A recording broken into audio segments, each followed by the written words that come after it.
What is the funniest thing you've ever heard a person say in their sleep? When I was in college, I shared a dorm room with my best friend, Dylan.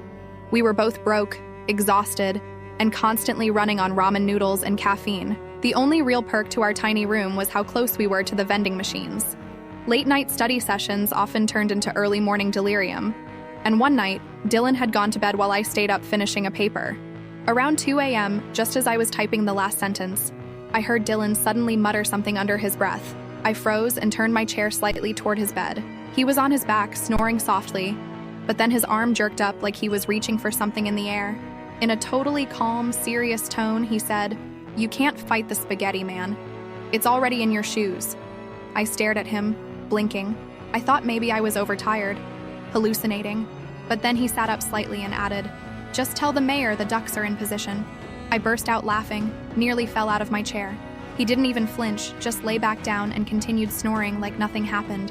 I had tears streaming down my face, trying to keep quiet so I wouldn't wake him up. The next morning, I asked him if he remembered any dreams. He said no, looked at me like I was weird.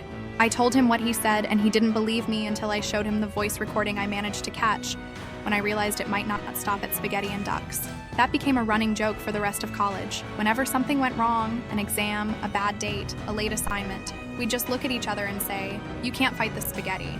No context needed. We even signed each other's yearbooks with it. Years later, we still say it sometimes when we text. He has 2 kids now, works in finance, wears a suit every day, but every once in a while he'll send me a photo of his shoes with a spaghetti emoji and nothing else. Some things you never forget, and some things you never want to.